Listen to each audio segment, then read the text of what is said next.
Bonjour à toutes, bonjour à tous. Avant de commencer l'expérience avec le panneau solaire, vérifions le bon état des fils de connexion. Le multimètre est réglé en position ohm-mètre sur le calibre 200 kOhm. J'ai donc pris deux cordons, un noir et un rouge. Le noir est mis sur le COM, le commun, et le rouge sur la douille voltmètre, ohmmètre, milliampère-mètre. Actuellement, l'afficheur à cristaux liquides indique à gauche de l'écran le chiffre 1, ce qui signifie procédé mnémotechnique. 1 à gauche, ça ressemble à un I. I comme impossible.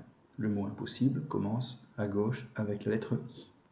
Donc actuellement, le multimètre réglé en tant que ohmmètre ne peut pas indiquer une résistance au passage du courant. Il est dans l'incapacité d'indiquer une résistance au passage du courant. Pour lui, c'est impossible de mesurer une résistance au passage du courant électrique. En effet, vous remarquerez que les deux fils de connexion sont maintenant reliés entre eux. Vous remarquerez que l'afficheur à cristaux liquides indique maintenant une résistance au passage du courant électrique égale à 0. C'est-à-dire que plus rien ne s'oppose au passage du courant électrique entre les deux fils de connexion, entre le fil rouge et le fil noir. Le courant passe très bien d'une borne à l'autre. Aucune résistance. J'ai donc vérifié le bon état du multimètre en position ohmmètre ainsi que le bon état des deux fils de connexion. Je peux donc commencer l'utilisation du multimètre en position ohmmètre avec les 4 résistances dont je dispose. Vous remarquerez que pour cet exercice, j'ai dû rajouter 2 fils de connexion possédant à chaque extrémité des pinces crocodiles. Les pinces crocodiles permettront de bien maintenir en position les résistances et d'assurer également un très bon contact électrique. Comme précédemment dans la vidéo, je vais vérifier le bon état de fonctionnement des deux cordons avec les pinces crocodiles.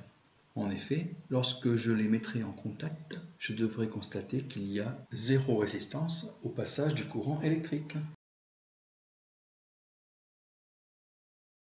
Voilà, donc mon écran à cristaux liquides affiche 0,0.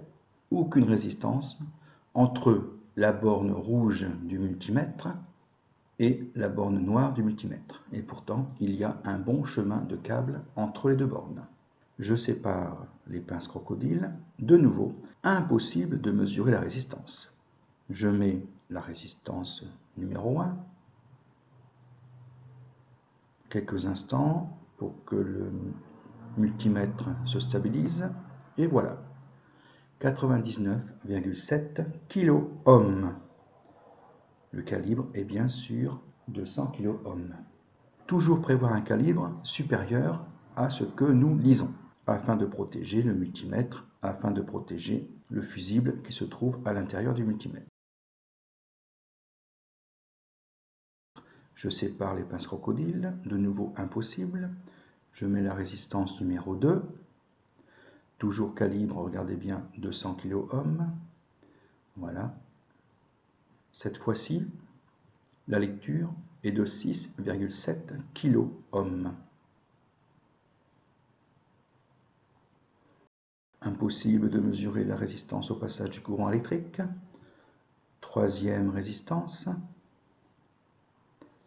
Avez-vous remarqué que j'ai changé le calibre? Je suis passé sur le calibre 2000 kOhm. En effet, je savais que la résistance ferait plus de 200 kOhm. Et donc, je suis passé sur le calibre supérieur.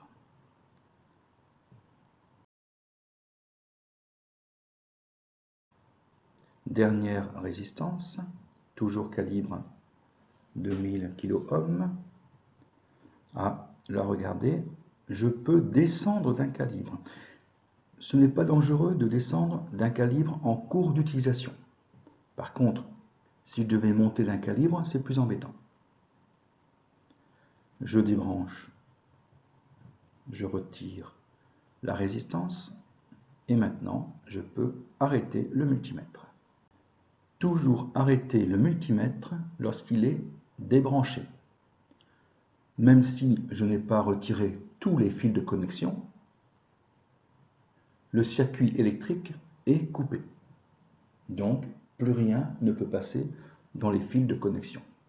L'idéal, bien sûr, étant de tout retirer.